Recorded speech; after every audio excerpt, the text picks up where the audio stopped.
Gary Jarose, President.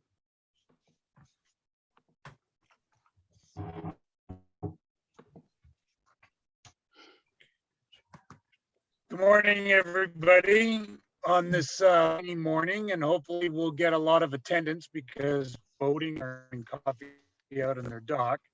My name is, and I am the president of the Cavendish Community Ratepayer Association, and thank you, everybody, for logging virtual meeting today. We actually have some people coming in from the States and all UK, so great to have you aboard. This is for today's meeting. I will do a quick kickoff, and then I'm going to Carol Armstrong, who's our counselor for the Galway Cap. She's going to give us a quick update on view for this year and some of the important items that are happening in reality that everybody should be aware of. And then we'll turn it over to Janet Clarkson, our mayor, who's going to give us an update and some comments as it relates to. Following that, we're going to turn it over to the Eastern Ontario Regional Network, EORN, and we have J. Murray Jones, the chair of EORN, and David Fell, who's the CEO. And you may recall last year we also had a presentation from J. Murray Jones and David Fell, and they've got has been significant investment made in that area. Following that presentation, I'll turn it over to Ted Spence, who will introduce Professor Paul Frost from Trent University. He's going to be talking about water testing and what's happening as it relates to invasive species in some of our lakes. And Ted will wrap it up with levels update. And we know that's important to everybody there. So let me just move on to my next slide here. This is our application form for the Cavendish Community Ratepayers Association. Thank you to many of you who have renewed your membership for 2021. Still the best deal in town per year. If you haven't joined as yet this year, we would ask you kindly to send in your renewal. If none of your information has changed, there's no need to send in the form. You can simply e-transfer in your renewal fee, which is $20. Any additional voluntary and donations to Love Your Lake. This is our Cavendish Community website. If any of you want to look up the recording from today's presentation or see the recordings from last year's public meetings, and that is our CCRAI email ID if you ever have any questions. So without any further ado, what I'm going to do is I'm going to turn this over to Carol Armstrong, who is the counselor for Galway Cavendish Ward, and she's going to give us a quick municipal update. So good morning, Carol, and over to you. We're going to give you screen share and the Ratepayers Association for the area. Oh, right, of course.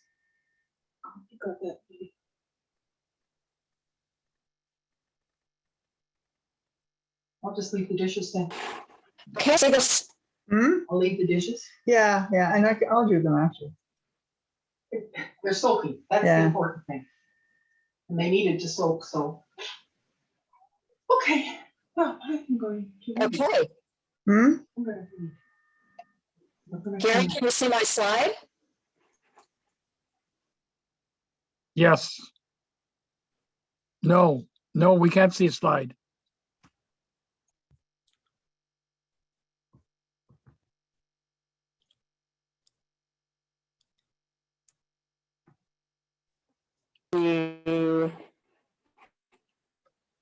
Carol. Share screen. Okay, hang on a sec.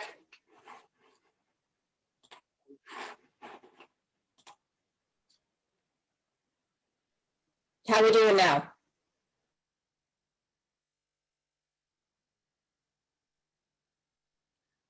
Carol, you should turn off your video and then it'll share your bandwidth.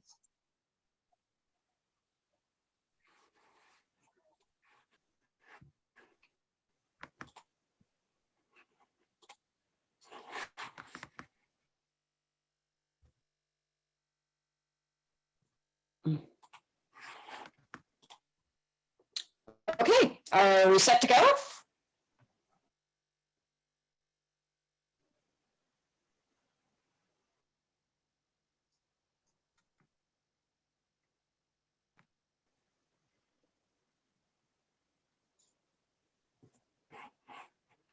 Can anybody hear me? I can hear you, Carol. I just don't see your slides. Yeah. Are you, did you select share screen, Carol? So, sorry about the technical difficulties. So, share. That's it. Okay. Well done. Okay. Let Now you me, can start from the beginning there, your slideshow.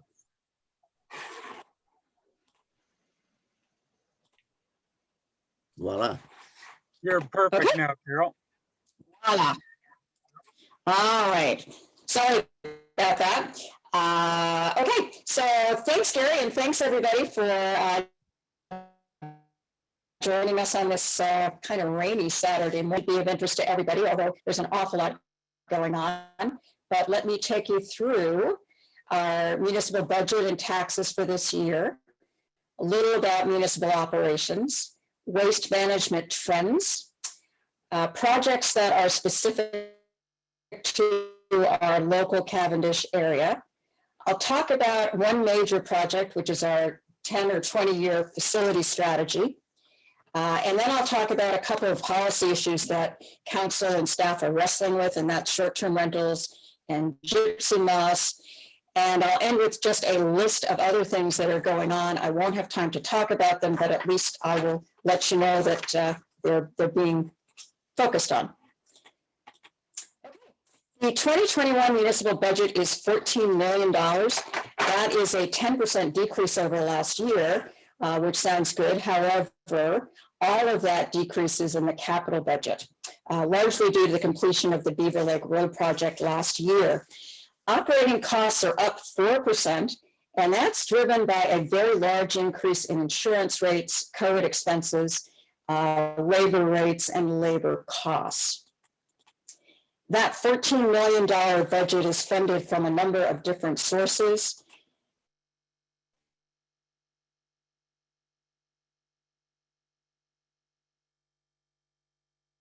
That will be funded through reserves, grants, and every year into reserves to support future capital costs. And that's why we have reserve monies that we can draw. $10 million will come from us in terms of our property taxes. That's up a very modest 1.4%. And I say modest because we usually enjoy a boost from MPAC. Their valuation assessments year over year usually run around 3%. And of course, they suspended that for this year because of COVID. So we don't get anything from MPAC. It's all on us to increase taxes to support ourselves. Where's the money spent? Well, capital costs are still 25%. They're a large number, but that includes roads, buildings, and vehicles. The largest operating expense is for the Public Works Department, which is roads and waste management. The next highest is for other protection services, building, planning, bylaw, and OPP costs. The smallest departmental cost is for recreation and facilities at 6.34%, but that's also the fastest growing as we continue to expand the responsibilities for that particular area. I sometimes hear I get nothing for my taxes except garbage disposal. And I'd like to talk a little bit about what you do get for your taxes. So first, this chart's very busy, but it does always impress me to see the range and extent of services and assets that our 40 plus full-time employees manage. It's pretty amazing when you think about the size of that organization managing all this. But let me talk about your experience. So if you've ever driven on one of our roads in the winter, I'm pretty sure plowed, sanded, and salted, and we're able to get to your destination. Or in the spring, after all that sand has been swept away, the surface graded or resurfaced, culverts repaired, and the shoulders brushed for better visibility. A lot of work goes into maintaining our 300 kilometers of roads. I'm guessing at least one of you listening on this call has used our emergency or fire services. They responded to 537 calls last year. And I don't know if you know that 66% of all of those calls are for medical emergencies. So before the ambulance arrives at your door, you'll see one of our fire trucks there very rapidly and equipped with life-saving equipment and volunteers who are very well trained. And God forbid you have a fire on your property, our trucks will be there to support you, and you'll be grateful for our 4 fire stations. They also do rescues, whether it's water, ice, bush, and they're very well trained to do all of those. Your taxes also support the OPP service. They responded to 725 calls last year. That's 24/7 that they're available to work our very large geography. Our building and planning department doesn't get a lot of respect, I know, but they do make sure that buildings are constructed to code and that none of us has to live next door to a ramshackle old building like this. And finally, any of us get to enjoy the 15 boat launches, 4 beaches, 3 parks, 2 outdoor rinks, 2 libraries, 4 community halls, and many other amenities that this small community provides for us. So back to taxes. Property taxes are collected for the municipality, for the county, and for education as well. So 44 cents of every dollar in taxes you pay goes to the municipality to support our operations.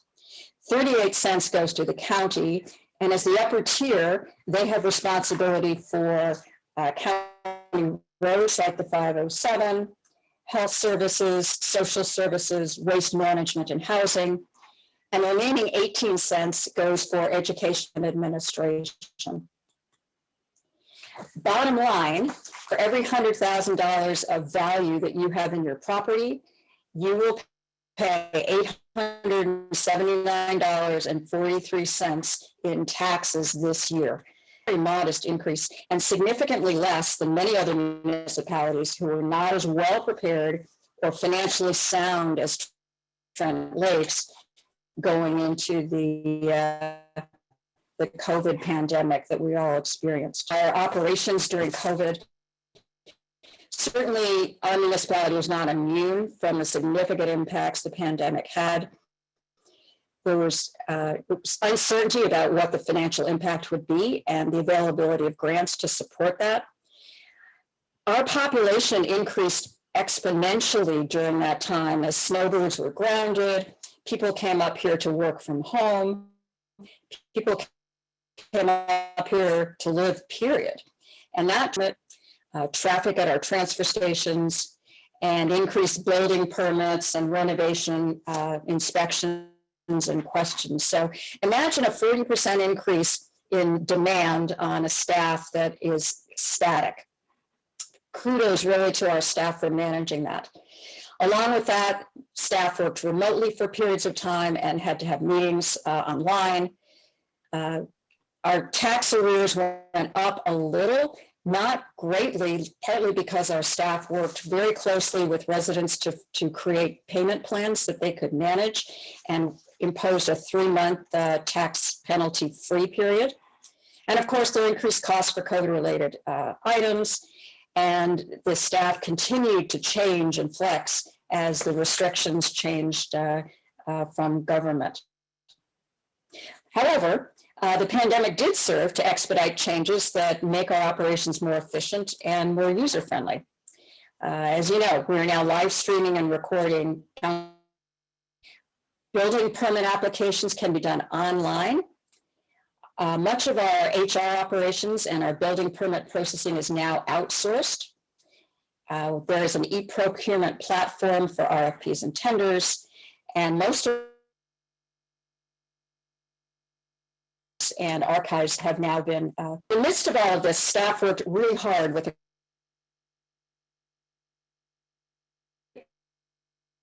And I think we would all agree it was badly needed. And it was a tremendous, here it is. It looks modern, it's easy to navigate, all the content is new and fresh.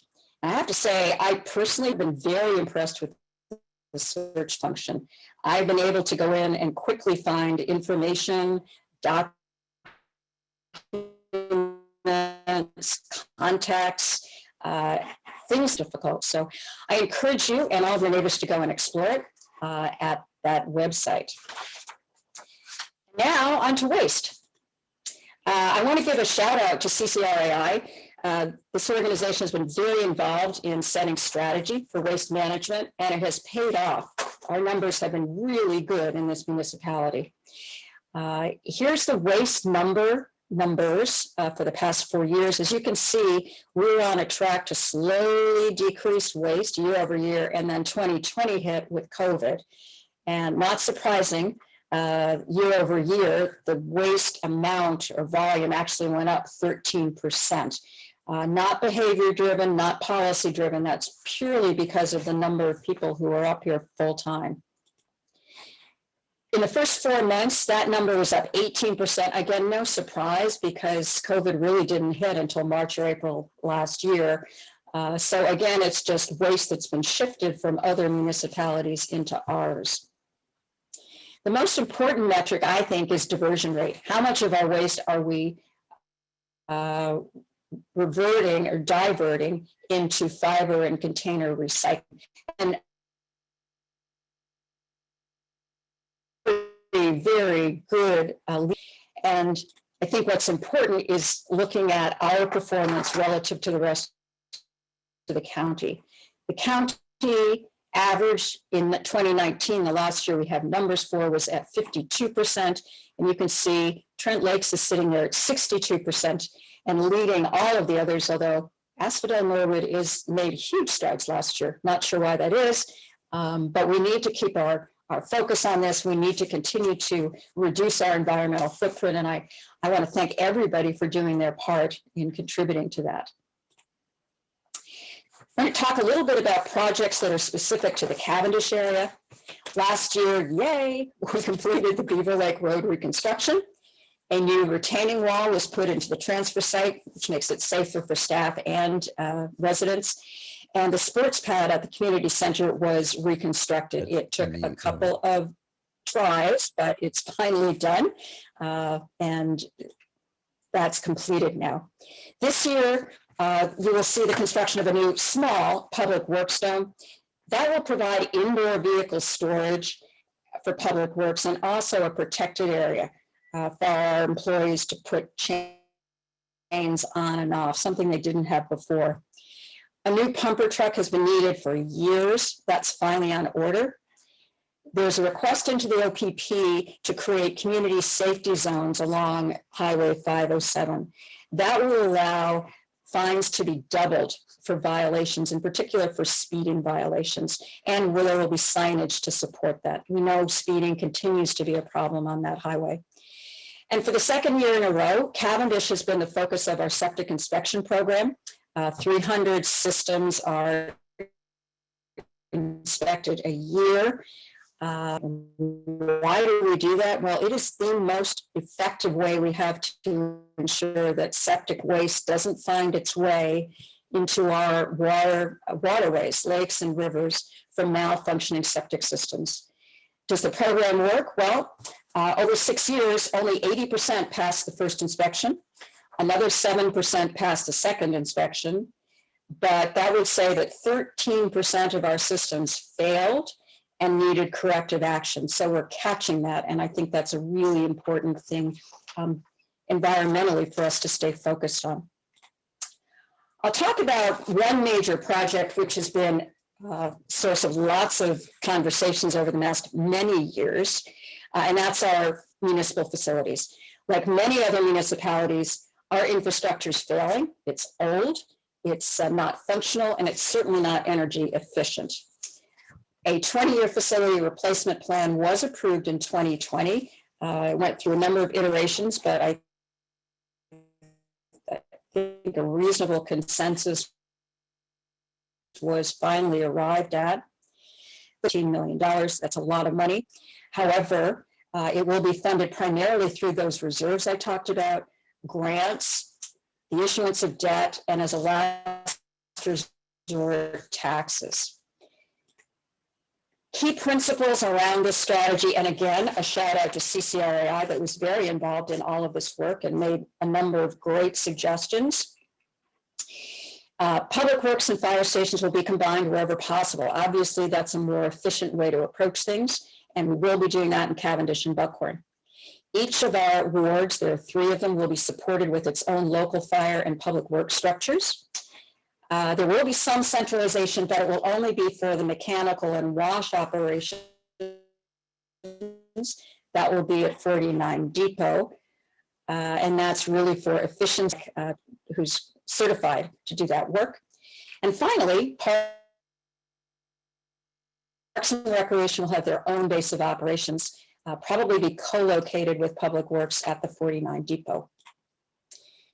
That's the calendar of when buildings are planned to be constructed. You can see that it's pretty nicely spaced over time. I believe that we've arrived at a plan that's responsible, it's reasonable, it's strategic, and it should be affordable through the use of our reserves. I want to talk about 2 major policy issues that we're continuing to grapple with. They're big, they're complex, but they're important. Short-term rentals and gypsy moss. Short-term rentals. The fact is, there are hundreds of properties in Trent Lakes which are rented out as short-term rentals, and that number is growing. Market demand is driving this. We do not have enough commercial accommodators to service the number of people who want to come visit our beautiful area in the summer.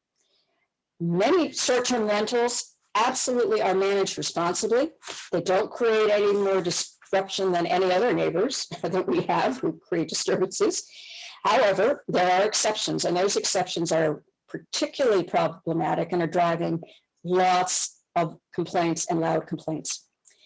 The biggest complaints are around noise, safety, parking, fireworks, trespassing, and a general disregard by visitors for our community norms. Bylaws already exist for all of these issues, but enforcement's difficult because the charge is made against the perpetrator, who is transient, they're going to leave, and the fines were restricted to imposing fines that are only cost recovery. And an owner who's making a fair amount of revenue from their short-term rental could care less about a couple of $100 in fines. So to try and come at this problem, a working group was created last year. They did interviews, they benchmarked other municipalities, they did research, they looked at many options, and they finally, in December, tabled recommendations to council for a licensing program that would be targeted at those short-term rentals who operate as businesses in our community. That set of recommendations created some very polarized, very emotional responses. In part, there was a lack of information, there was misinformation floating around, but it really became quite an issue in the public. And for that reason, and largely because of COVID, the recommendations have been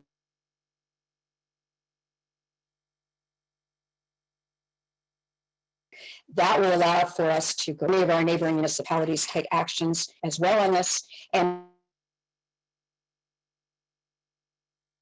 public consultation. Hopefully we can do that in person once COVID is at least managed or controlled. The next issue is gypsy moss. Gypsy moss are cyclical. They're an invasive species. And this year they surprised us and invaded some parts of our municipality really intensively. Increased their range tenfold in the last couple of years. And so that's one of the reasons it took so many people by surprise. Right now, they're near the end of their feeding cycle. They really can't, there are no effective remedies against them at this stage, although they will be laying eggs for 2022. The caterpillars, you can see a lovely picture of them there. do damage to the leaves. They basically eat them. And they may make the trees more vulnerable to other damage, although the moths themselves and the caterpillars don't actually kill the trees. In most cases, they will come back and refoliate. Nonetheless, what are the solutions to those areas that have been heavily denuded and infected? The range is infinite. One is do nothing. And there are many biologists who are suggesting just that. It's a cyclical problem. Let nature take its course, ride it out. We've looked to the MNRF to help. They're not doing aerial spraying. It's pretty challenging for them to spray private properties because of liability, permissions, et cetera, et cetera. So they're not going to help out. Municipalities could do aerial spraying. Several in Ontario are doing that, but they're doing only their own properties. I know of only one municipality that's doing private properties, and they've only been able to do about 200 acres on a budget of $150,000. By the way, we have 200,000 acres in Trent Lakes. Quick math tells you that the cost to aerial spray our entire municipality is somewhere between $30 and $60 million. So that's not an option. Another solution is property owners doing their own control, scraping off egg masses, getting rid of caterpillars.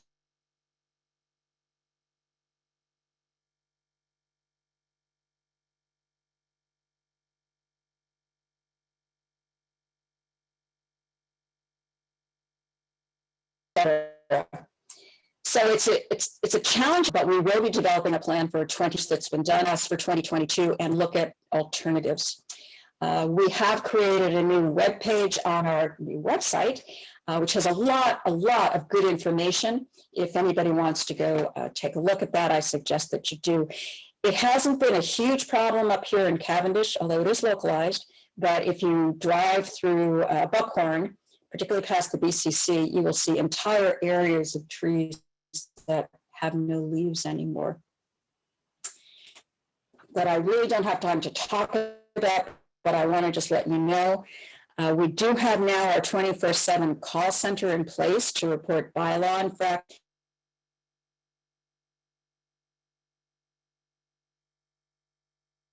Frankly, the numbers are very low. Months of last year, there were only about 40 calls for real bylaw enforcement. There are a number of to upgrade that area, sidewalks, crosswalks, new parking areas, which is great news for the new businesses that have opened up and the businesses under new ownership. We have an issue at Oak Orchards Development with the finding of remains. Dewey Mountains Farms has resubmitted a quarry application close to Bob Cajun that we're working on. There's a study to determine the feasibility of refrigerating the Buckhorn sports pad. And finally, we're looking at a more robust plan to remove docks that have been placed on unopened municipal road allowances. So just some of the things that we are working on, FYI. And I'm going to close there in the interest of time. I think we all want to hear from Dr. Frost and David.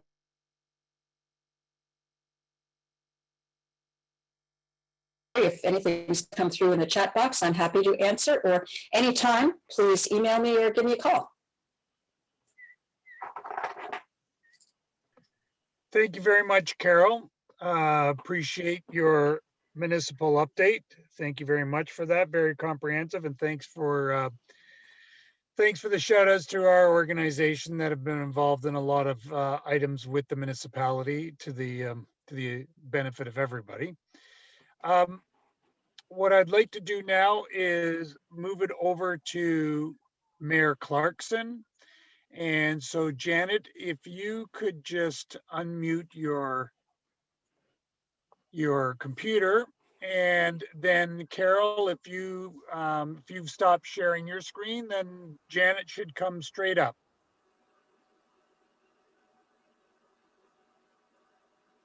Janet, are you ready to go?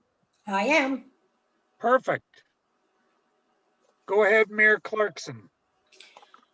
Okay, as many of you probably know, if you have followed me for any length of time at all, I feel the job of a municipality and especially of the mayor to be a little bit of a, maybe a light into the future. I think we have an obligation to do more than the dollars and cents, although that's certainly very important. So with that, I have prepared a little bit of a document here. First, I want to compliment all who have worked so diligently to help control the pandemic. Much has been said condemning summer residents, and for the most part, I've had nothing but positive experiences. We've all made sacrifices and we see that they're paying off. Now we have to get our vaccine counts up and prevent other little variances which would like to sneak in and drive us back into lockdown. Again, we're all residents of the municipality and are valued as such. As I said in my mayor's message a few days ago, my heart goes out to the victims and survivors of residential schools. Our history, when I was young, made no mention of such things. In the same vein, no mention of Canadian history at all. I can only imagine the horror that people have lived without knowing or what has happened. For example, my brother, who was a lockmaster, fell off the dam in Lakefield in the fast spring water and was not found for 3 weeks. His identity was by clothing only. We walked around for years thinking he may just have left and that they had the wrong person. These people have thought maybe they ran away and were afraid to go home. What a heartbreak to endure. I sincerely hope that an inquiry will be formed sooner than later to give these hundreds of people closure. I also hope in the process that we don't eradicate from our history the positive events. Sir John A. Macdonald's vision of the formation of Canada. We only have to look to the events in the US over the past few years to say, aren't we glad we're Canadians? I don't want my children, grandchildren, and great-grandchildren to lose the positive history of this country as a backlash to the overpowering atrocities that were created and allowed to flourish. As Canadians, we have a lot to learn. The Muslim family run down in London is a focal point in the hidden biases we all share. It is up to us to educate our young and not so young to open our eyes to these hidden biases. We have always prided ourselves on being a tolerant society. Well, it's time to put our Canadian dream to the test and spread tolerance and kindness. I have said many times, remove our skins and we are all alike. We love our families. We love the ability to move around safely. I make a point to smile at people I meet on the street, and last week, for the first time, I had someone shy away from me. Can you imagine feeling like that in Canada? Now, with that having said,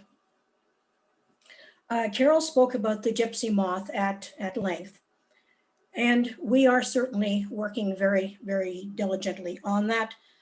There are a couple of companies, one actually specifically, and what we're trying to do with them is find out if a group of owners got together, if they could get some sort of special pricing. It's important for residences to realize that the municipality hasn't got the resources to look after this problem. We have to work through a cooperation with people who offer services and gather the information and make it public to the people who are hardest hit of what their options may be. We were told initially when we went through this in the 80s that pine trees and whatever wouldn't be touched. In this round, pine trees are absolutely stripped. Whether they have the ability to come back or not remains to be seen. But this is the second year and buildings are coated. People are sweeping off decks with snow shovels. For people who live away from this, it's hard to understand. But having said that, we are doing everything within our power to try to come to some help for these people. Passport to local dining has been resurrected from a program about 12 years ago. So far looks to be pretty good. The Buckhorn area is being known instead of Bigley Shoes as Restaurant Central. We have 11 restaurants within a really tiny area. And Buckhorn, again, for about the third year, is the busiest lock on the system. So to get these people to come in and move around and enjoy the restaurants, it's one of the economic opportunities that we have. It's not exclusive, But for the time being, we're gonna go for it. We're looking at putting a dock in that would actually be a mooring boat for a touring boat. And we know that they will bring in $1.5 million a year. We just got back from Tobermory. They bring 125,000 people in there to do nothing but their boat tours. And they operate from first thing in the morning till last thing at night. Even in the pandemic, they were going solid. So for us to get a tour boat is not a big stretch, but the economy that they will bring into this village is meaningful. The new roads operating, Carol mentioned that, and I think it's important for the public to realize that the day-to-day servicing is not going to change. And that was our mandate going into the last election, and I think we've managed that. So if you're in whatever area you're in, that's where your plow is going to leave from. So that was a fight that was actually supported by Gary and your group. Took the lead on that, made many presentations to council and everybody else. And for this change of heart, you can compliment yourselves. Feasibility study for the Buckhorn Sports Pad is ongoing, should end around the first week of September. It will determine that if the property at the existing BCC can maintain the expansion that would be needed, flush toilets, Zamponi, refrigeration unit, etc. And if not, whether or not a different location needs to be sought out. But the feasibility study is the first step. It gives us the information to say, yes, we work here, or no, with council support, we look at another location. But we do have the obligation as a municipality to fix, repair, or redo failing infrastructure. The Buckhorn Sports Pad, although people may feel belongs to the BCC, does not. It belongs to the township. And because of that, the township has the same obligation to manage that facility into the future as roads or fire or any other area. Renaming of traditional parks and bridges is a big deal coming up in the county. For unknown reasons, a lot of people would like to have certain bridges renamed. And what some of our councillors, my fellow councillors, are suggesting that bridges take a numbering system as opposed to naming, and then leave a plaque beside these bridges, which explains why the bridge was given that name in the first place. One example of that is Crow's Bridge. People have taken exception to that, but the name actually comes from a young girl who was drowned there, and they did that in honor of her. I've got conversations with boaters concerning speeding and whatever on the lakes. So far, the only opportunity we have there is the OPP, and with the advent of the terrific amount of boatings and watercraft that have been purchased, the OPP have said they will put more controls on the lakes, because it was a horrendous summer last year. It's going to be worse. Vaccination clinics, I've been donating in these now for the last month and a half, and I just finished one in Buckhorn. Good news is you don't have to live any particular place. Anywhere you are, you can get the vaccine. In Buckhorn yesterday, we had people from Oshawa and Coburg, Lindsay, all over the place. So that area code is no longer the key to where you're going to go. Go anywhere that you can get yourself in. The numbers, we put about 450 people through the BCC yesterday. The last one that I did at the Evinrude Center a week ago was over 1,200, and they're running 7 days a week. We're working with the county, and Warden Jones is going to be on here shortly. And this is going to be really important to us as building increases in these areas, because as people who are in the building trade or waiting for a building permit, a good deal of the problem that we have is the lack of streamlining. So things that could be done very well in-house also have to go to the county. So at one time, the county preferred that because everybody's protecting their own departments. But the county's overwhelmed now just the same as we are. So I think the time is right to say, okay, what can we do in-house that does not have to go to the county? Because if something goes to the county and it's got one little wee tiny thing wrong with it, it has to go back. So it's a discussion well worth having. We've had now, I think we're coming up to our third one. And I think we're in the position now to be able to speak with the growing numbers and the ability that we have to move forward, that this may be the time. So with that, I won't take up any more of your time. I certainly value this association. I think you are probably a beacon to the rest of them. We need to continue to get your feedback and your information that you put out there. And I need to do my job, which is to make sure that everybody in this municipality is connected. Because the first time I ran, which is, I guess, going back 14 or 15 years ago, it was almost impossible to get Galway to think of anything other than Galway, Cavendish to think of anything other than Cavendish. And Buckhorn never really considered themselves as to be Harvey, they considered themselves to be Buckhorn. And I think over time, I think we've been managed to whittle away at that. But these good associations help because they cross borders. Because we are not a township of borders, we are a community of people. And with that, I will turn it over to Gary. Thank you, Mayor Clarkson, for that update. We always appreciate when you come out to our meetings to give us some comments from you. And again, thank you very much. And so now we're going to move into the Eastern Ontario Regional Network, and we have J. Murray Jones, who's the chair, and David Fell. So what we'll do now is move over to J. Murray Jones, who will open it up with a few comments. Okay, well, thank you very much, and it's great to see everyone again. It seems like almost a year ago that we had this opportunity. Oh, I guess it was a year ago. Anyway, we're back again, and it's good to see everybody. And you know that this situation today is a great example why we need high-speed internet. All the pausing and the breakups and the distortion. I mean, we can't put up with this, much longer. There's a huge need out there, and I don't need to go on about that, but a huge need, and we're fighting very hard. Now, the Eastern Ontario Regional Network, let me try to give you just a brief history and a brief explanation of what it is. We were established about 10 or 11 years ago, I guess, through the Eastern Ontario Wardens Caucus. Now, this group of people is made up of the wardens from 13 different counties right across Eastern Ontario.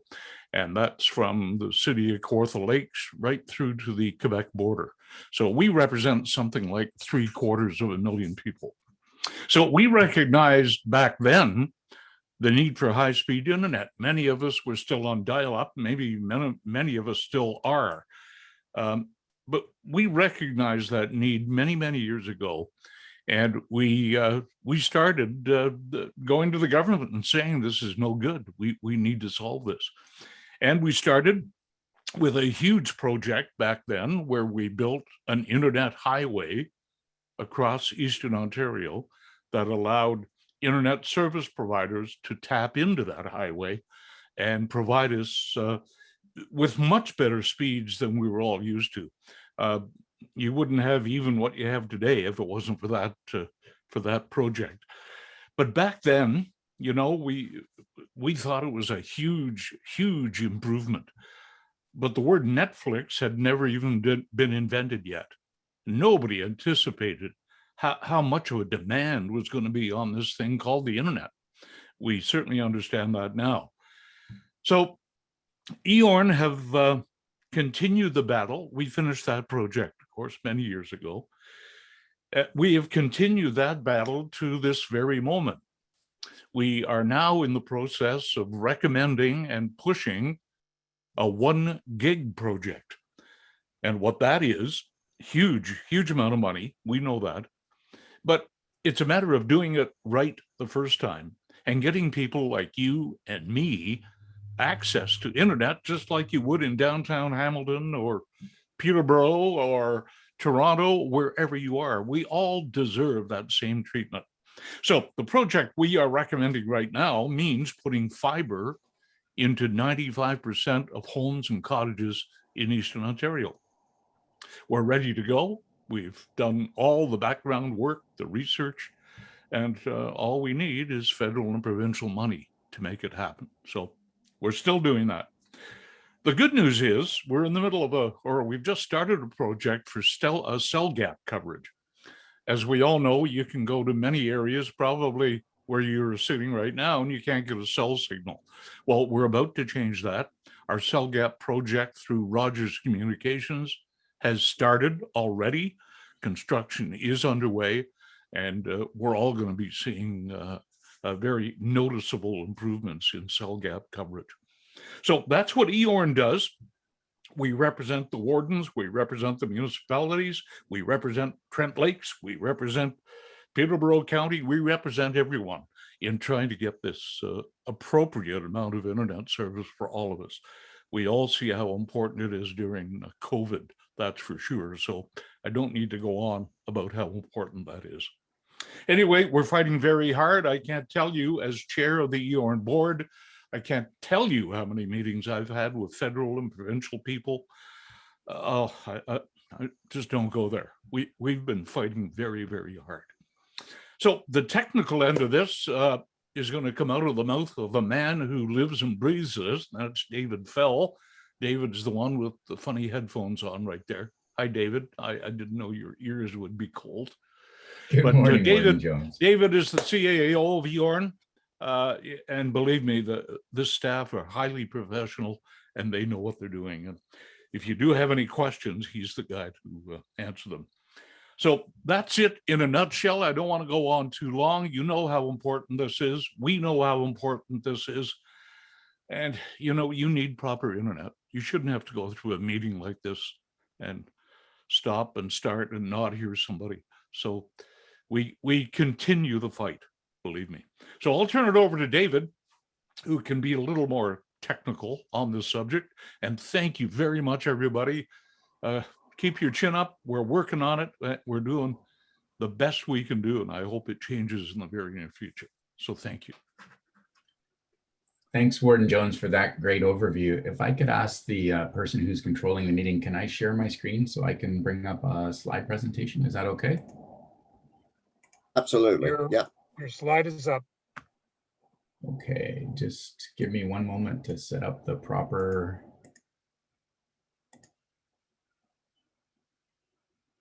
Can everybody see that okay? Excellent. Okay, great. My only problem is I can't see you now, but that's fine. So I will absolutely answer questions, and everybody can see that okay? We're good.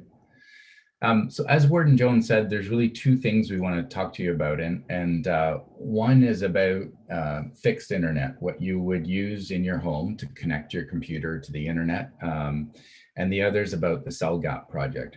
And I just want to clarify at the beginning that the GIG project, which we're advocating for and we're looking for funding for, we don't have the funding for that right now. We think it's a great solution for the region, but we don't have that commitment. So I want to give you a bit of an update on that and where the province and the federal government are at in terms of their funding availability, and then give you an update on a project that we are moving forward with, which is the cell gap project. And then I'll be happy to answer any questions.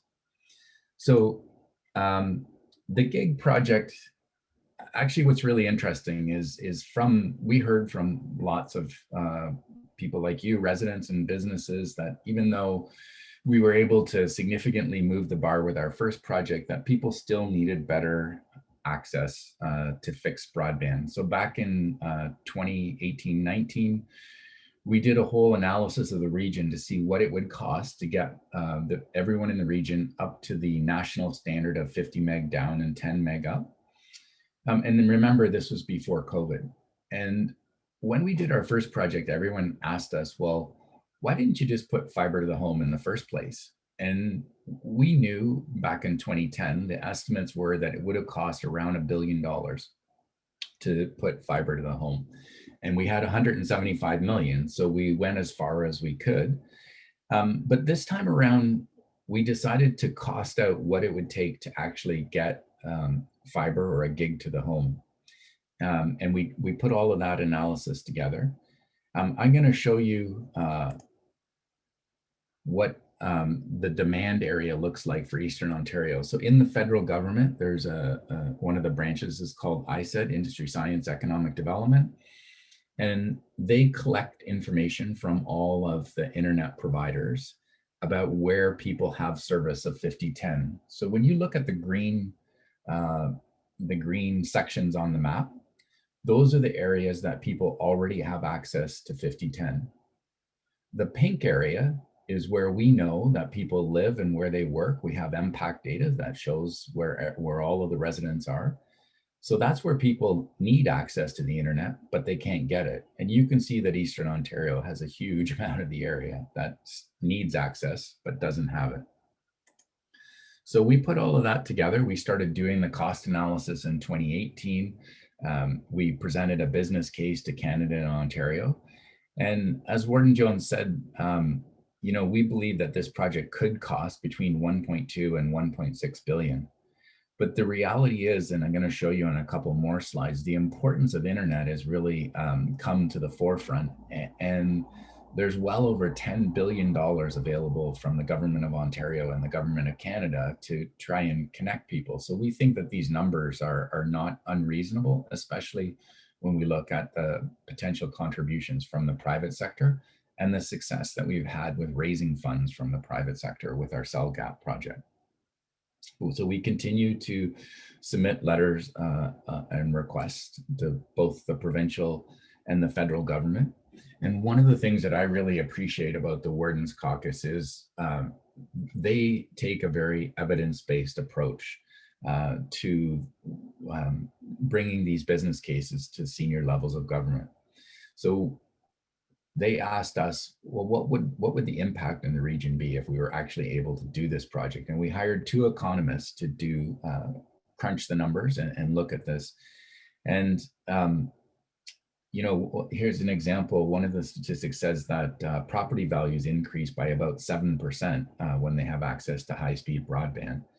And we get calls from real estate agents all the time saying that, you know, people want to buy a property, but they can't get internet, and they're really frustrated by that. We also know that investments in the region will stimulate new tax revenues over time. So we believe that they could actually make the return on this investment over about 5 years. In terms of what it would take to actually fund this project, we would need to get about 200 million from Canada, 200 million from Ontario. There's a federal organization called the Infrastructure Bank, and they loan money. They have $2 billion available for internet projects. And we believe we could raise about 400 million from the private sector. Now, again, that sounds like an enormous amount of money. But when you look at the total amount of funding that's available for internet projects from Ontario and the government of Canada, it's only about 5.7% of that total.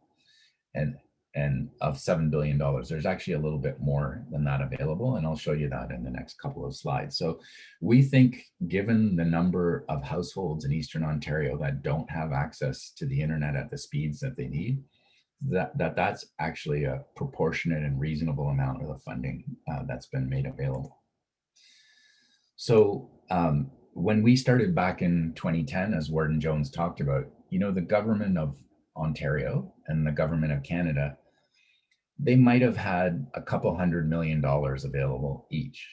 And on behalf of residents in the region, and we've always advocated for the need to get people connected at the best possible speeds.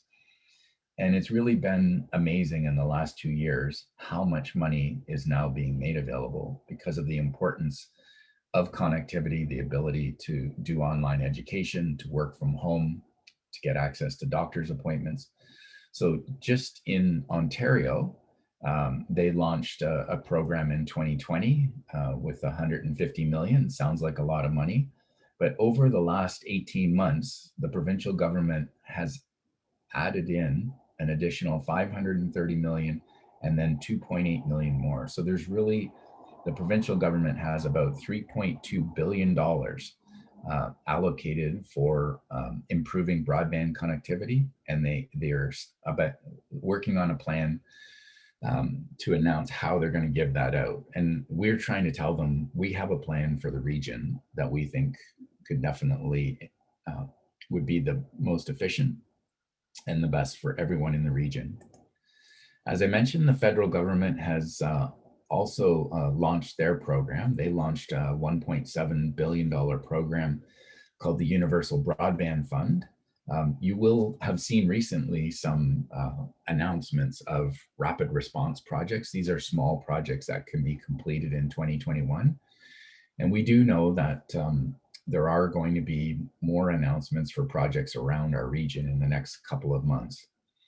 But with the federal budget in April of this year, they added an additional $1 billion to that funding program. So EORN, on behalf of the Wardens Caucus and the Mayor's Caucus, like, we really want to thank the provincial government and the federal government for recognizing the importance of it. But we also want to say that currently these programs are not integrated, they don't work together. And we think by taking a regional approach, we could get the highest speed, which is a gig to the home, and that it would solve this problem for much longer than just doing the 5010 project. So that's an update on fixed broadband. And then I'm gonna switch now and talk about mobile broadband, or the cell gap project, because that's the project that we actually are working on right now. And as Warden Jones said, these projects take a long time to come to fruition. It was really a number of MPs and MPPs and wardens and mayors back in 2014 that came to EORN, and they said, you know what, there's really big gaps in cell service across Eastern Ontario. And many of you will recognize that if you're driving up, you know, for example, 512 or along Highway 7, if you go from Peterborough to Ottawa, there's a number of areas where you can't get any cell service. And there's other areas where you might be able to make a call, but you can't log into your banking app. So we started to investigate, to gather the evidence, to figure this out, to see if there was market failure. And we put together a business plan. It took 6 years to convince senior levels of government to make the commitment to funding. Once they made that announcement, we moved very quickly to hire a small staff team of engineers and accountants and project managers to deliver the project. We issued a request for proposal, which was very competitive. We had 2 very good bids from Rogers and Bell. And we evaluated those, and Rogers turned out to be the successful bidder, and we launched the project and announced it on March 19th. I just want to remind you of what our goals are for this project. Our first goal, I think, is the most important one, that we want to get 99% coverage of Eastern Ontario, where people live, where they work, and where they travel, to be able to make and receive voice phone calls. That's really important for emergency services, for staying in touch with loved ones. That's just a really important piece. But people also use their cell phones and their mobile devices for other things other than just making and receiving calls. And if you look down at our third goal, trying to get 85% coverage where people live, where they work, and where they travel for high definition, that's what you need to log into your banking app and do online banking transactions. That's what you need for data intensive applications, to be able to do Zoom conferences on a mobile device if you need to for work, or to attend school if you can't get fixed broadband. So this is one of our goals for the region. This is the kind of coverage and the kind of service you would get in Kingston or Toronto or Ottawa, but we believe that residents in Eastern Ontario, rural Eastern Ontario, they need that same kind of coverage.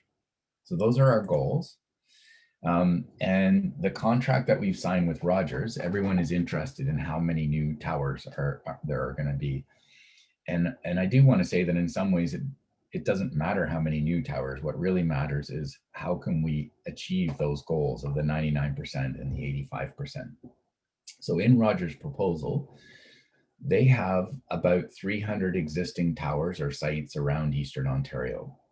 Probably 75 to 80% of those existing towers are owned by Rogers, and the rest of them could be Bell or Telus or someone else, and they are co-locating on those towers. So starting immediately, this work has already started.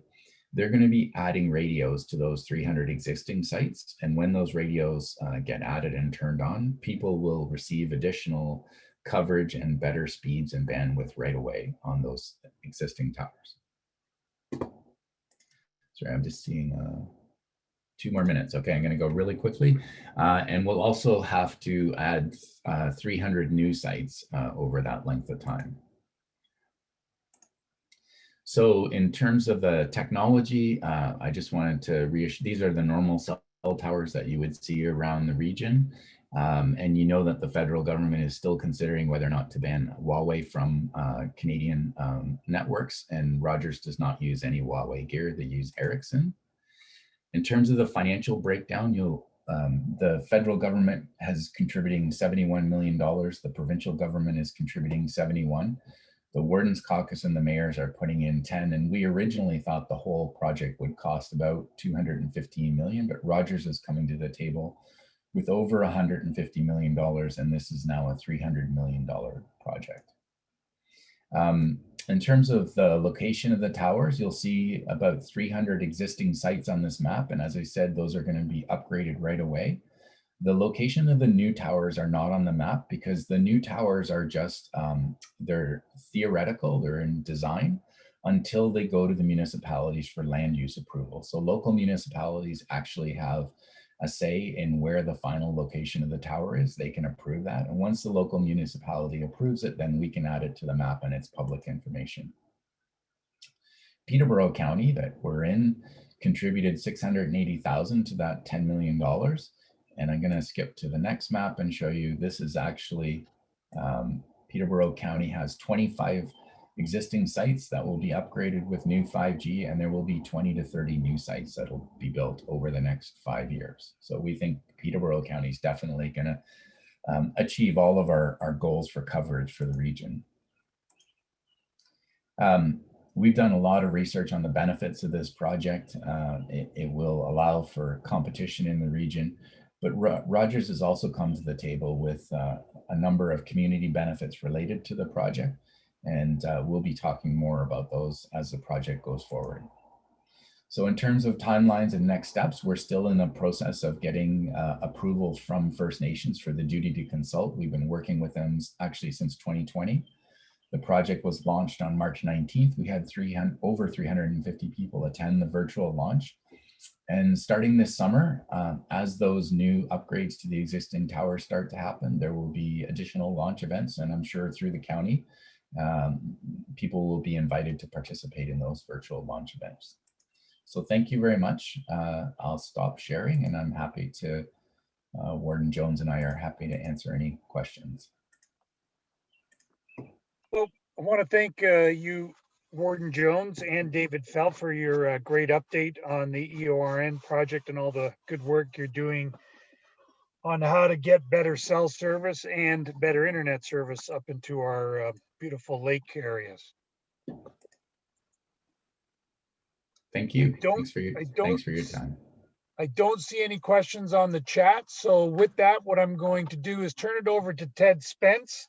And Ted's going to introduce Paul Frost, and they will provide a presentation both on water quality testing and also on water levels. And for those of you who are not familiar with Ted Spence, he is a board director of the CCRAI. He's also the chair of the Coalition for Equitable Water Flow and a lake steward, very involved in the area. And so Ted, without further ado, I'll turn it over to you.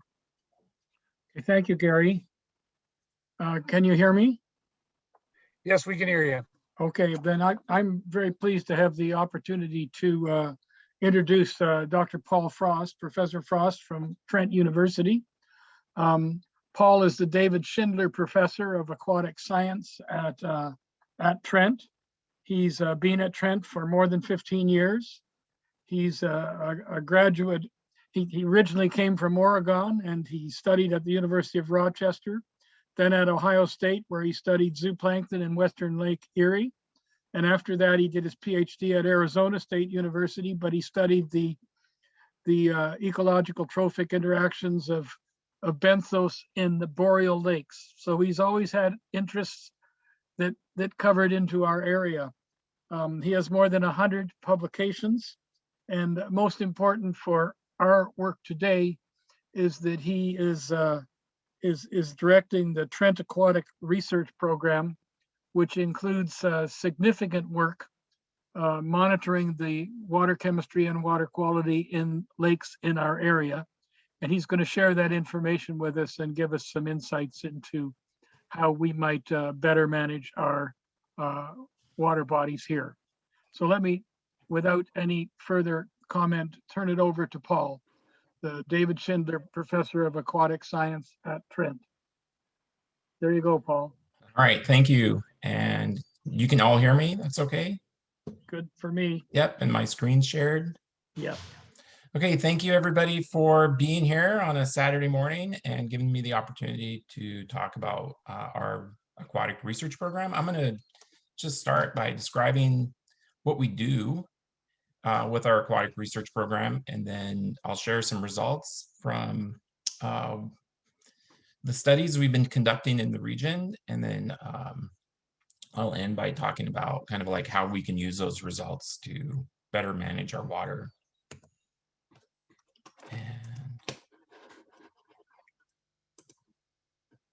so first, I would just like to remind everybody, I don't think this is a crowd that probably knows this, but water is a defining feature of our landscape. So if you want to drive somewhere, you have to more or less have to drive around a lake and just look at a map and you see that there's water everywhere. And this is of real high importance to us, obviously, because this is where we like to spend our time. And so it's really crucial that if we're going to be living on the water, we're going to be using the water, we're going to be enjoying the water, that the water is of good quality. And that's what we study at Trent. Because our water is constantly under threat. So I'm not going to talk about all of these threats, but many of these issues you would recognize: algal blooms, climate change affecting the amount of ice on our lakes, species invasions, which then change the food webs, the introduction of different kinds of pollution, including nutrients and different kinds of pharmaceuticals. Don't have to look very far to recognize that we need to be worried about our water. We need to be vigilant and we need to understand it. So that's what our group does. You might think, oh, well, they're a university, they spend most of their time teaching undergraduates. It's not entirely true. About half my job is to do research.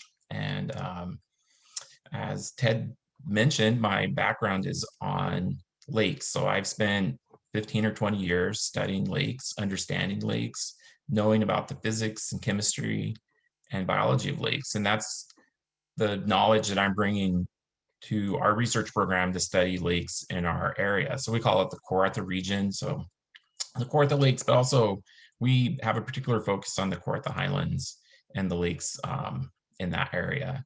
And the kind of research that we do, I'm not going to go through all of this, but some of it has to do with which fish or invertebrates live in your lake. Some of it has to do with water chemistry, like you see this little picture of the different colors of water. Well, why are they different colors? We try to answer those kinds of questions. And on the right side, you can see we're developing new ways of monitoring water. So there's a lot of emerging technology that we can place in the lakes, and it does kind of our work for us. So you can see there's a buoy there. We can put the buoys out and they sit there and they collect data for us all the time.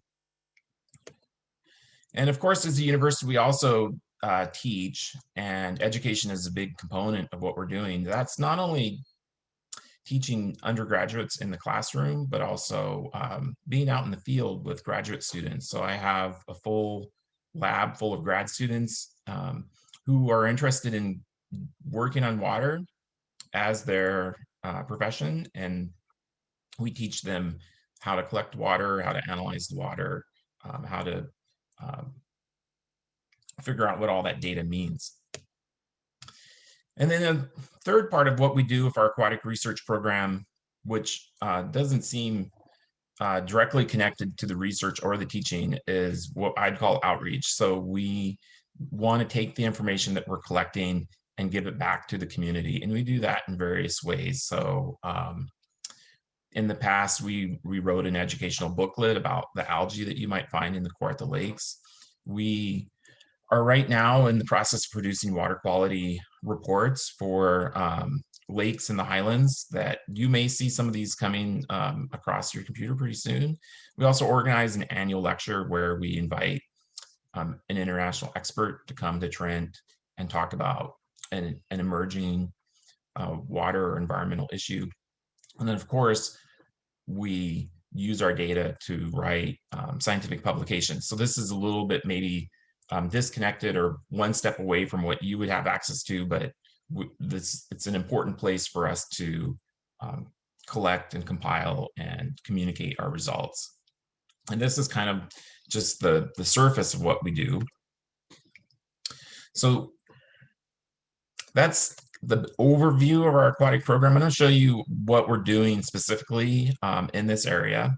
And I'm going to talk about our water monitoring program. So this program started in 2015, mostly because the Kawartha Highlands Provincial Park didn't have any information on the water quality in their lakes, and we partnered with them to start sampling lakes. And then after we took 1 year off in 2017, we continued and we started involving lakes in the periphery of the park, so cottage lakes and different stewards groups. So we've collected water now 5 of the last 6 years on upwards of about 40 lakes. And I'm not going to go through all this. It's just to show you we are a scientific lab with a wide range of capabilities, and we measure a lot of stuff. So everything from the pH of your water to how much nutrients are in there, to the color of it, to how much oxygen is. And I'm going to go through some specific results. This just gives you an idea, like we're a full service lab. And as a research lab, we make sure that we do everything as well as we can. So there's, you know, when we get a number, we know that it's the right number and we know that we can trust it. So as I said, we've sampled up to 38 lakes over the last 5 or 6 years. Not every lake is sampled every year, but we are trying to create a program where we can sample every lake every year on multiple occasions. So that's ultimately our goal. You can see the lakes that have been included, so that they include lakes in the park like Bottle and Sucker. There's a group called NORCLA, and they help us sample lakes on the east side of the park, and then there's the CCRAI lakes on the west side of the park. So we've been out sampling Anse-Rutherby, their Catchacoma, Gold, Mississauga, Picard, Pencil, and Salmon each year for the last 2 or 3 years. And some of these lakes now are even sampling multiple times each year. So this is an offensive table. I realize that. I've highlighted the CCRAI lakes in orange, so you can see kind of like how much data that we're starting to generate. And each of these columns might be something that we're interested in looking at. So how much calcium is in the lake, TP is the total amount of phosphorus in the lake, Secchi is how clear the lake is, pH is how acidic the lake is, and chlorophyll is an index of how much algae is in the lake. And some of these, if you were to spend time looking at this, you would see, oh, these numbers are not that variable. They're mostly the same in the lakes. And some of them you would find, oh, wait, some lakes have a lot of calcium and some don't have so much. So this is the kind of data that we're collecting. This is just a tiny fraction of the data I have because I have all this times five years. So those are the data that we would be using to try to understand what's going on in the system. So this is the type of data that we have through time. And so I know it's a lot of lines, but what I wanted to do was include all the CCRAI lakes. So if you look, there's the 2 Bottle and Wolf that we sampled in 2015 and 2017. And then we started phasing in more lakes over the last couple of years. There's a few things to notice about this. So the x-axis is the year. And then this is a graph showing the amount of phosphorus in the lake. And you can see this bounces around between 2 and I don't know, 10 or 12 micrograms per liter. Generally, these concentrations are really low. So a lake that has high phosphorus concentrations would be something like 30 to 50 micrograms per liter. This is indicating that our lakes generally don't have a lot of phosphorus in them, which is good news. But you'll also see that there's year-to-year changes, and some of this seems to be highly correlated between the lakes. So 2018 was a little high, 2019, a lot of lakes went down, 2020, they mostly went up, with the exception of Picard, which seems to be a little bit on the outside of that trend. So we're generating this data, and the more years that we add, the more we can see whether the lakes behave the same, whether there's emerging patterns of phosphorus going up continuously. And then we can also connect it to things like local weather conditions and stuff like that. So this type of data is extremely useful for us. We also have started sampling lakes more intensively within the lake. So this is just data that we've collected from last year. And what this shows is the water temperature in the lake. And if you look really carefully, you can see there's a lot of points here. So each one of these columns, and I've graphed 3 different lakes here, Catchacoma, Sama, and Mississauga. Each one has about 1,500 data points on it. You might be thinking, how did he collect 1,500 data points for temperature? How did he measure temperature 1,500 times in Catchacoma? Well, we have a machine that samples water temperature 8 times per second as we lower it down through the water column. So it allows us to create this super descriptive pattern of what temperature looks like in the lake. So the way to read this graph is you have water temperature on the bottom and depth at the top. So as you go down the graph, you're going deeper in the lake. So what you see is in all 3 lakes, the surface water temperature is around 25 degrees. And then when you get to about 5 degrees, the water starts to cool off. And in all 3 lakes, the water temperature at the bottom of the lake is about 5 degrees. Now, this device that we have also collects other parameters. And so I'm just show you what oxygen looks like. So this is water column profile of oxygen. So the thing here is if you go to the top of the graph, that's at the surface, and the surface water tends to be at equilibrium with the atmosphere. So you can see at the bottom what it says is percent saturated. This is whether it's has the amount of oxygen you expect in it based on the water temperature. Is there more oxygen or is there less? At the surface, we expect it to be in equilibrium, so it's at about 100%. It's about the same for the 3 lakes. If you look at Catchacoma and Mississauga, as you go down the water column, you can see there's about 80% saturation in deep water. So this is cold, deep water. So this is really good. You have an oxygenated water column. If you look at salmon, this is much more bizarre, and it really takes more mental gymnastics to explain why you see such a different pattern in salmon. There's 2 defining features of that pattern. One is super saturation of oxygen, so well above what you would expect at about 6 or 7 meters, and then low oxygen way at the bottom. And so this tells us that there's something different going on in salmon, and this might be a place for us to do extra work in the future.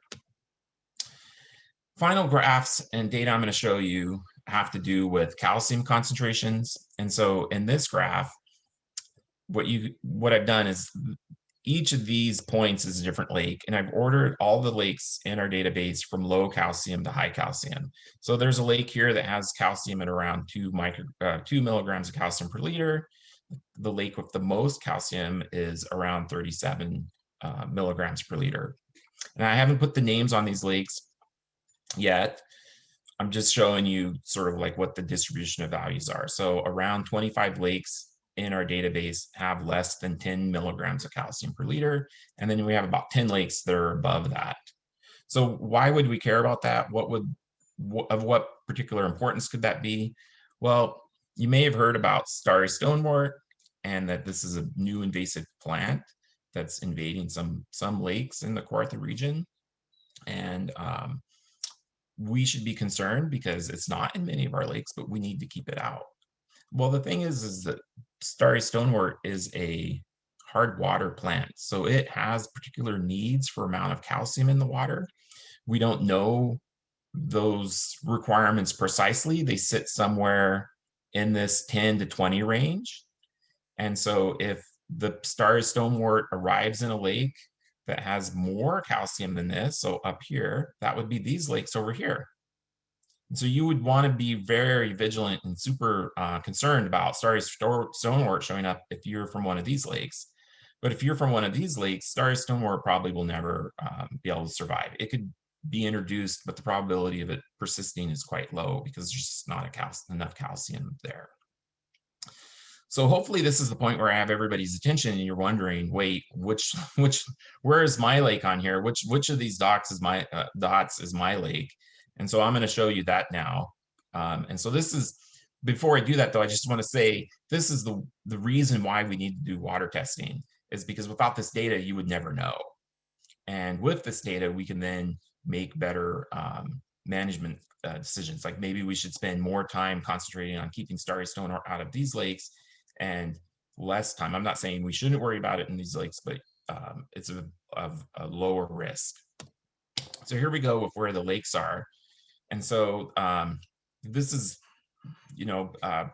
results that we found on multiple years. The orange is the average and the gray dots are the individual years that we've sampled. So you can just see that there's not a lot of variation. In Gold, Beaver, Catchacoma, and Mississauga, the calcium concentration is generally around 5 milligrams of calcium per liter. This is well below the stonewort calcium requirements, which makes me suspect that we're not going to see successful invasions of this plant in these lakes. For salmon, Picard, and Crystal, I don't fully understand why, but they tend to have much higher calcium concentrations well above the stonewort requirements. So they would be susceptible to invasion. And then we have Pencil, which is in this sort of gray zone, I guess it's blue, where it might or might not be able to persist if it was introduced. So with that, I'm just going to briefly talk about the main results that we found with our study, sort of like the 10,000 foot view of the program. So we've collected data for several years on many lakes. And generally, we find that lakes in our region have low chlorophyll and low phosphorus, which is just indicative of good water quality. If you go south and you start looking at Pigeon and Chemong, that's not necessarily the case. We found that there's not a lot of differences between many of the lakes for a lot of the things that we measure, with the exception of some variables like calcium. So calcium tends to vary dramatically between lakes in our area. We think that that's probably due to differences in their watersheds and the type of bedrock that feeds into them. And the other main result that we found is that there's low oxygen at the bottom of many of the lakes in our region. This isn't universal. As you can see, I showed you some data from Catchacoma, plenty of oxygen at the bottom of that lake. You go across to Salmon Lake and it has low oxygen, which is pretty significant. And it has a lot of importance in terms of like which organisms can live there. It affects the chemistry cycles in the lake. So this is something that we need to study and figure out why that's going on. I could spend a lot of time sort of telling you about all the different projects we're doing, but just know that I have 10 people working in my lab and we work every day. We're out there sampling, we're collecting water, we're analyzing things, we're putting data into databases. And we're going to keep doing this for many years to come is the plan, because many of these patterns that are really important only emerge after you look over a longer time frame.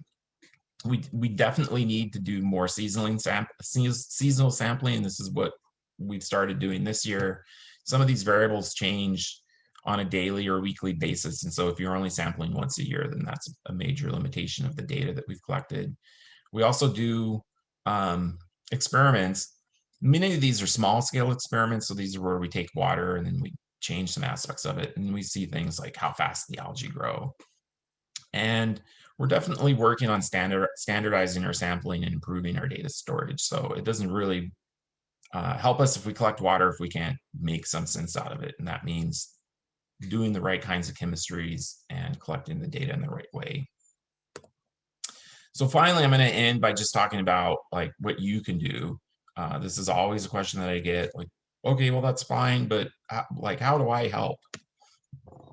there's some specific things that are at the top of the list. I don't think these are things you haven't heard, but I think they're worth talking about briefly. So nutrients, nutrients, nutrients. Every landowner, every cottage owner, every shoreline resident is their own independent land manager. If you want to go buy a bag of fertilizer and dump it on your lawn, you can do that. I wouldn't advise it. I would say try to keep the nutrients away from the lake as much as possible. That means cleaning up your pet waste. It means having a good septic tank and system that's well maintained. It means just stopping the fertilization. You don't need a green lawn out at your cottage. Those nutrients go into the lake, and those are the nutrients that fuel algal bloom. So if you want to keep your lake clear and have no algae growing in it, then don't add nutrients to your landscape. Definitely be friendly to your shoreline. I know there's a lot of efforts to naturalize shorelines. This is a great idea. Increase the vegetative buffer between where you spend most of your time and then the lake. This does act as a filter, but it also means be friendly to your shoreline means be friendly to the weeds that live in the lake. Just clear out the ones you need. I've heard reports that some people are spraying chemicals along their shoreline to kill off the weeds. I know some people make beaches. I'm not pointing the finger out. I'm just saying that's just not a very healthy thing for your lake. It's not healthy for the invertebrates. It's not healthy for the plants. And it removes another one of those buffers that helps keep the nutrients from making it out into the middle of the lake. Obviously, we need to keep invasive species out. So there's a lot of efforts to inform people about that, to monitor for those invasive species. Take the extra time and clean your boat. Don't dump your bait into the lake. I've heard people do that. That's, to me, seems outlandish. Let's try to keep things out that don't belong in our lakes. And finally, this is just sort of me saying we need help, so support us. And we get all kinds of support. We greatly appreciate all of the support that we get from the communities and the stewards and the lake associations. This comes both in terms of people sampling for us, people giving us access to boats and docks, taking us out on the lakes, but also financial contributions. And finally, I would just say be an advocate for your lake. There's nothing stopping you from speaking out if you hear that something's going to, like there's a new development that's planned or they want to do some logging in the watershed. Be an advocate. All of the things that happen in the watershed have an impact on the lake. Pollution moves from the landscape into the lake, and we need to be ever more vigilant and more careful as we move forward in time. And we have to deal with multiple stresses on the lakes. It's not just increasing shoreline development and changes to what type of cottages are there, the number of people that are using the lake, the amount of fishing pressure. It's all that's going to be within a context of a changing climate, which is going to alter things like the amount of ice we have on the lake, water temperatures in the summer. I'll end by just thanking the sources of funding. You're probably curious about this. How do we pay for all of this? Well, a lot of this comes from NSERC. So this is the federal funding agency. We write proposals and grants applications to fund this. This largely funds the research activities of my graduate students. We receive extra funds from what's called the Canadian Foundation for Innovation, which allows us to buy equipment occasionally. And then we do a lot of this work in partnership with Ontario Ministry of Natural Resources and Ministry of Environment. And they don't provide us a lot of money, but what they do is very helpful. And we also receive funds through donations. And so if this is something that you're interested in doing and supporting us, it's quite easy. You can just go to this website, or you can send me an email and I can direct you. Those funds are what we call unrestricted, and they allow us to a lot of flexibility in hiring students, purchasing new equipment, and that type of stuff. So with that, I would just thank you for giving me some time to talk about our aquatic research program, to share some of our results. And I'm happy to answer questions. I don't know if anybody has some questions for me.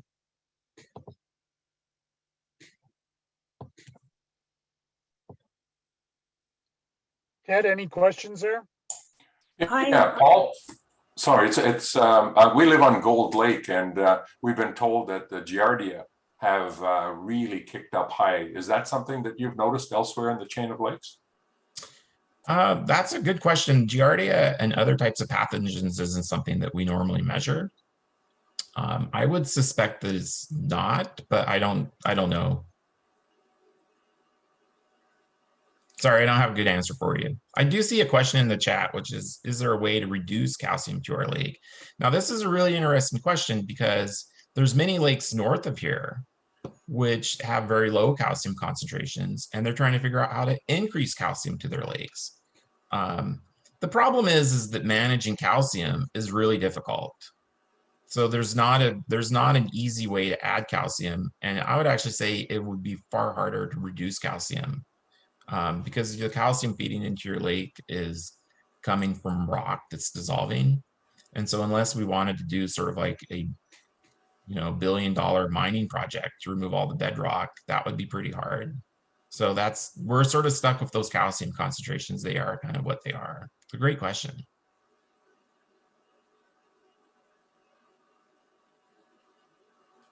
Hello. Yeah, hi. All right, Jana Clarkson. Thank you, Paul, for your information. Do you do any study on the on buckhorn or pigeon in relation to rice? We're having meetings with local townships, and as you know, rice have been seeded in these lakes, and they're really turning some of them almost into swamps. So the problem with this is every time you slow the current down, you warm the water, you get more weeds, on and on.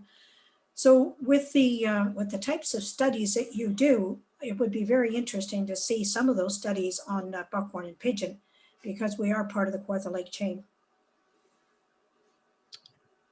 There's kind of two questions here, I think. One is, do we study buckhorn and pigeon? And then there's something to do with the amount of wild rice. We've studied the Kawartha Lakes in the past. Honestly, I would tell you that as an aquatic scientist who knows about water, that studying the Kawartha Lakes is challenging. They're big lakes, they are shallow, and they have a high flushing rate. So understanding kind of what's going on in those lakes is particularly difficult in the absence of a large directed research program, which we just can't sustain. So we've spent most of our recent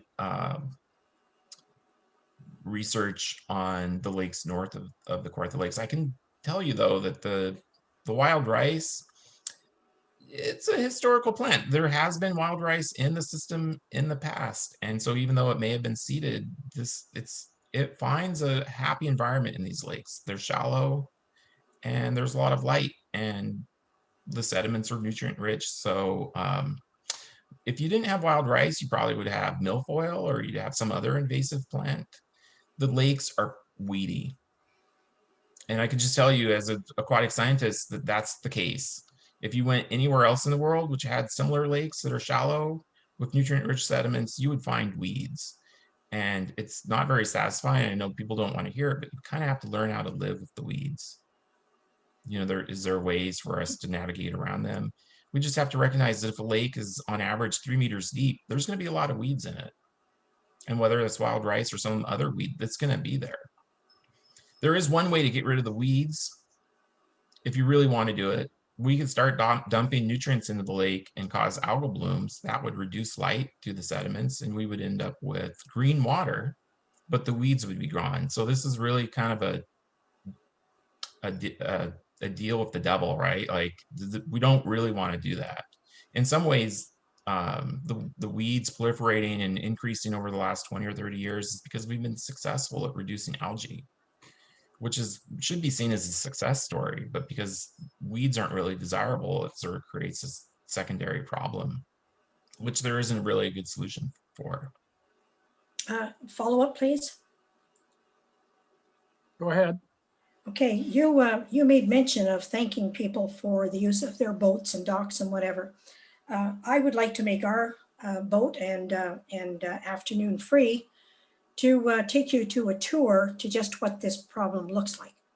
Because people who could access their waterways up to 5 years ago with very little problems are now actually chopping a channel. and the boating traffic is virtually none, and it's being seeded by airboats, and we are fast turning these lakes into a swamp. And I would, before you give a simplified answer, and I'm not questioning that overly, I would like to take you on a tour. I'm happy to go out on the lakes anytime people Yes. want to take me out. I go out to Big Cedar Lake every 3 days. We spend a lot of time on the water. So when there's issues like this, I'm happy to see them. I just don't think there's an easy solution. I would say, you know, like before we put the dams in, these lakes were big swamps. So there is a sort of a perception issue, which is kind of like, what's an ideal lake? And I'm not an expert on this, and I don't think I can give a really great answer, but there is sort of a perception issue that we need to work on, which is for the Kawartha Lakes themselves, Pigeon, Shamong, Sturgeon, the idea that they're going to be weed-free, deep, and clean water is unrealistic. I would just tell you that as an aquatic scientist. Now, whether there's something you can do about the wild rice, is there something you can do to sort of deal with it on local scales? There may be, but I don't know what those answers are. Okay, Dave, Paul, I'd like to thank you. It's Gary Jaros. Want to thank you for your very interesting presentation, and also for all the hard work you and your team are doing on the deep water testing on our lakes. And we hope to continue doing it with you so we can continue to get more years of trending information. We are at 11:38. We're just going to get a quick water level update from Ted Spence, and then we're going to wrap up the meeting. So Ted, maybe we could just turn it over to you, and thanks again, Paul. Okay, thank you. Can people hear me? You're up, Ted, and so are your slides. We're good. Okay, good.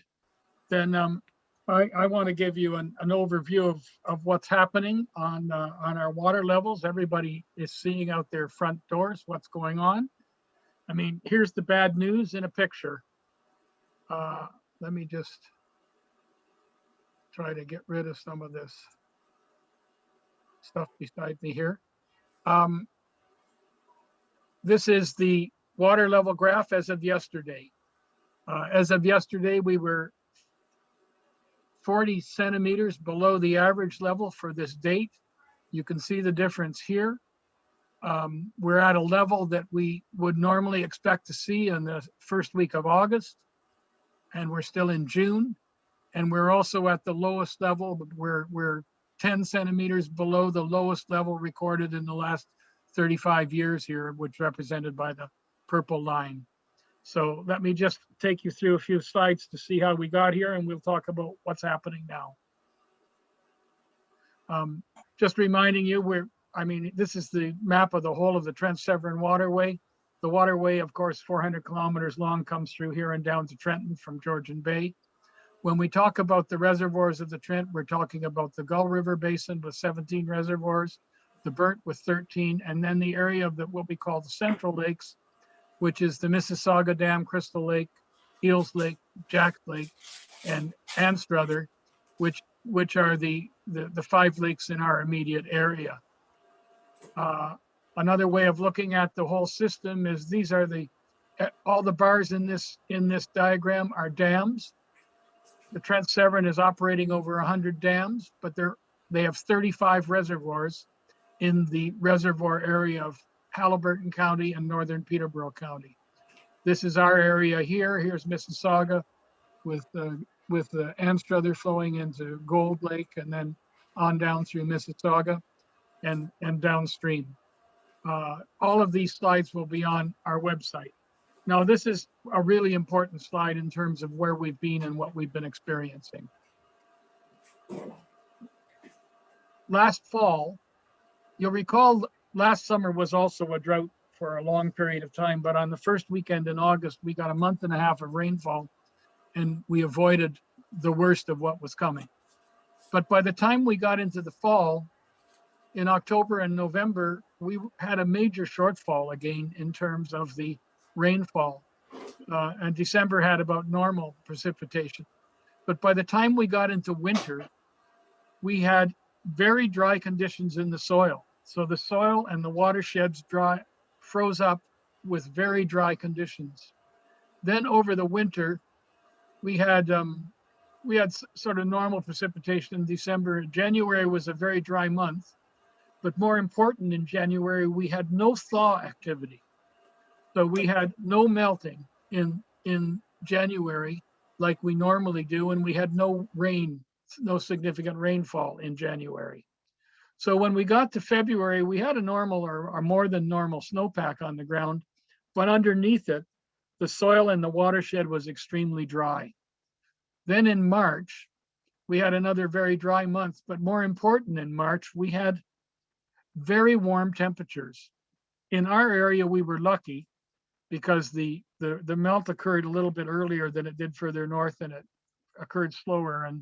And in fact, our lakes did come up to full eventually.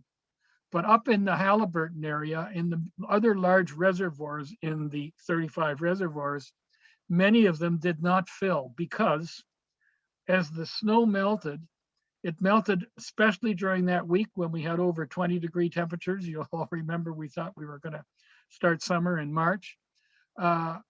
In that week, a lot of the snow actually evaporated. It sublimated directly into the atmosphere. And the snow that melted, a lot of it just went into the soil. And there was very little runoff to many of the lakes. And the result was that many of the lakes ended up well below their full levels. Then April was also a very dry month, although we had 90% of the normal precipitation, but it all happened in the last 4 days. And again, after dry conditions in March, again, a lot of it ended up going into the soil, and we simply lost it. And then May, we had less than 30% of our normal precipitation, extremely dry conditions.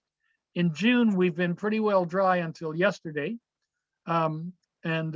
We're looking ahead then to see what we're going to have in terms of the forecast precipitation going forward.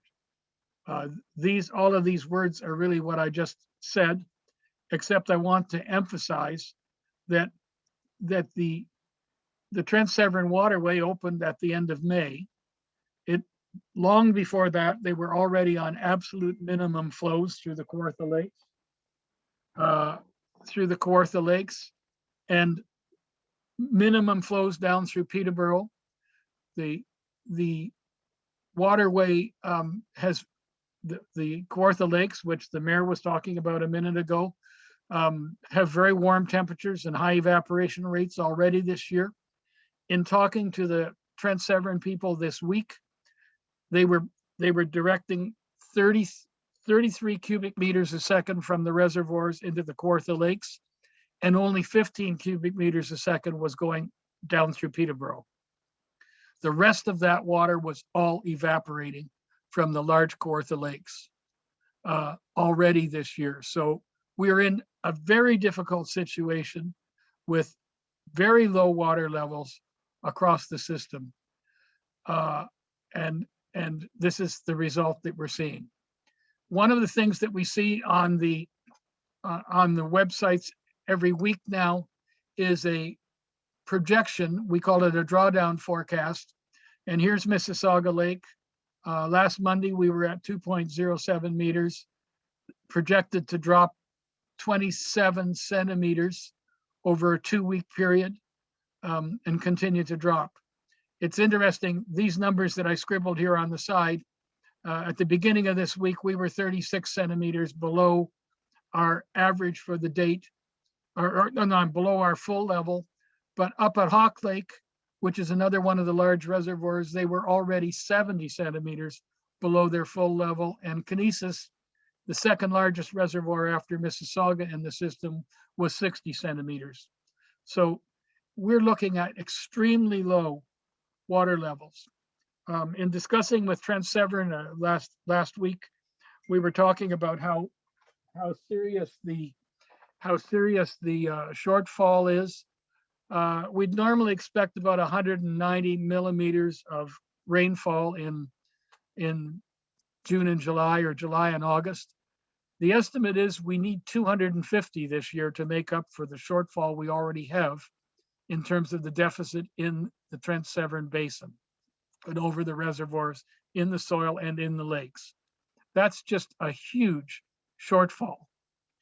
Now, I want to, let me see, let me just, how can I make this go away here? Oh, I know, here, let me do this.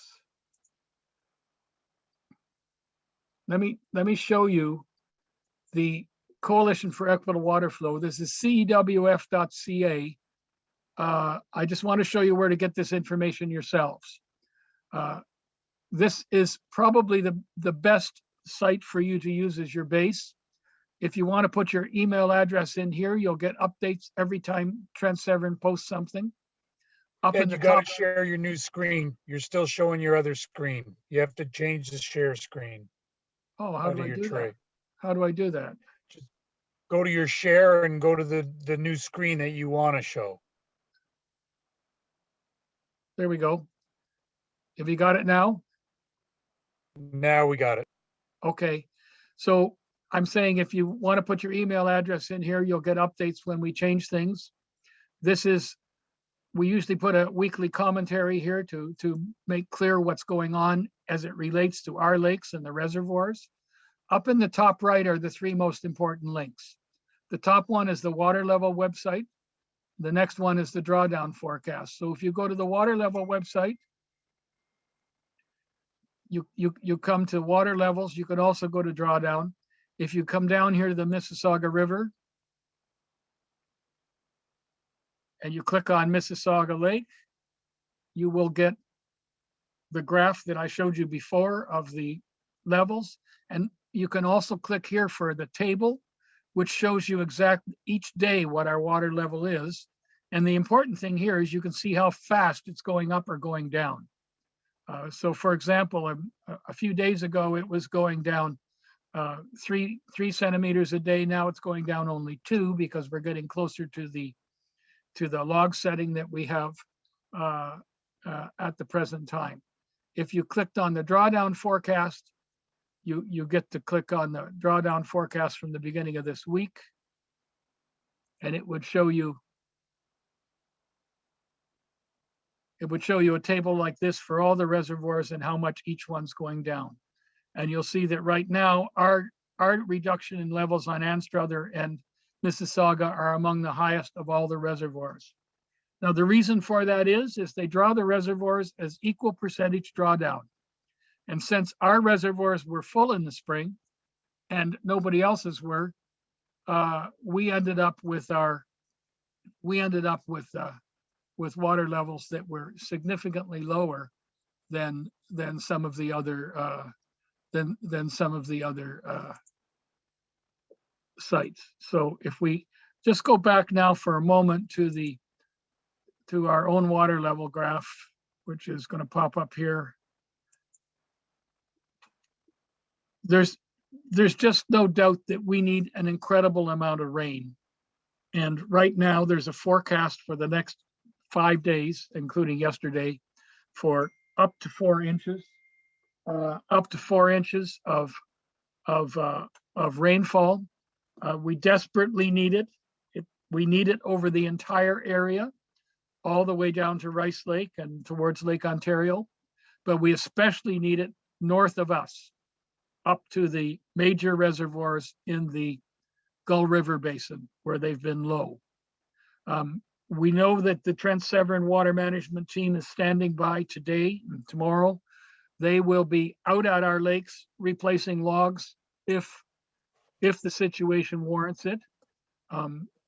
Until today, they've needed to draw water from our lakes to maintain the level in the canal, even though there's total. I mean, if you go through Buckhorn and you look at the dam there, you'll see there's very little flow between the Kawartha Lakes because they have got everything shut down. In Peterborough, they're running at the minimum for municipal water supply and sewage dilution. So they're going to be drawing, and they're going to continue to draw unless we get really substantial rainfall. I would hope that when we are a week from now, we're going to see this turn around and start to come back up, or at least level out. Last year, it started to level out when they started to put some logs back in the dam. Of course, the cost of putting logs back in dams is they reduce the downstream flow to the Mississauga River, for example, or elsewhere to the flow through lakes and other parts of the system. So that's really my overview of what's been happening in the system, and I strongly suggest that you monitor the CWF.ca website, which is linked from our CCRAI website as well.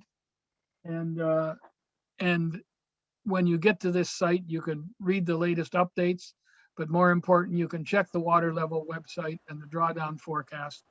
And the drawdown forecast is usually posted on Tuesday of each week, and it covers the next 2 weeks. So when it comes out this week, it will take account of the rainfall that's been falling over most of the area, and we'll be able to see what's happening. Okay, So Ted, over thanks to very you, much. Gary. Thanks very much, Ted, for that comprehensive update. And what I'm going to do is just, I'm going to just show our next upcoming meetings for the CCRAI. And as you can see here, we have our annual general meeting, and we have another number of key speakers who will be coming to that meeting on Saturday, August 21st. And then there has been a couple of questions that have come in from some of the people in the audience. And so I don't know if Janet Clarkson and or Carol Armstrong are still on, but there was one question that came out about dark sky nights, dark sky lighting. And it's the whole concept about lights on buildings, boathouses, and docks not pointing upwards or outwards. There is actually a bylaw in the Muskoka region for that. Don't know, Carol or Janet, if there's any comment from either one of you, if Trent Lakes is looking at something like that. So maybe I will comment, Gary. Okay, good. This hasn't been drawn to our attention specifically, but I think it's something that we should look into. I don't know that I favor a bylaw at this point, because we're dealing with so many bylaws now that we can't manage, but I think we do need to have an education process, because I think the majority of people, if they stop and think about it, it's not an expensive thing to change that lighting. And we do know just how beneficial that can be.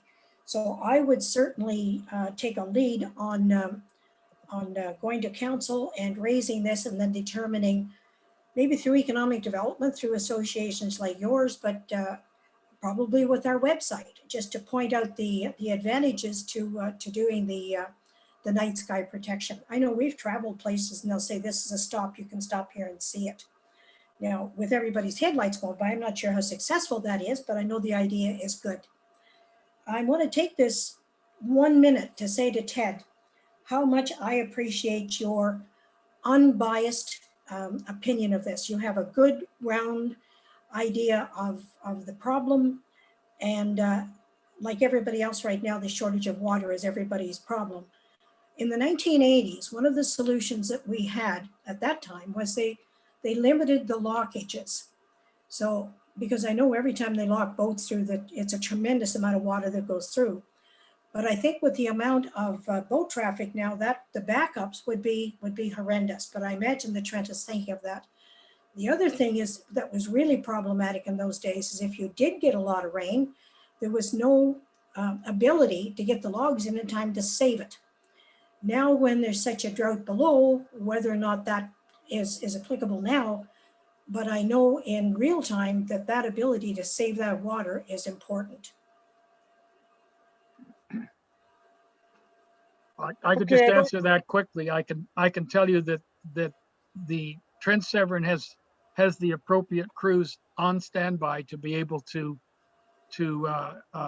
build up the reservoir levels and to raise the levels of the Kawartha Lakes as well, as soon as they have a good sense of how much rain is actually falling. or whether we're looking at another false alarm in terms of the total amount of rain that we're going to get.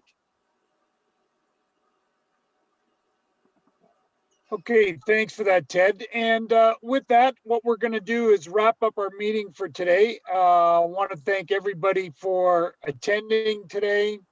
And again, thank you for renewing your membership to the Cavendish Community Ratepayers Association. If you haven't, please do so. And our next meeting will be August 21st. So with that, we're going to sign off and thank everybody for their time and enjoy the rest of your weekend.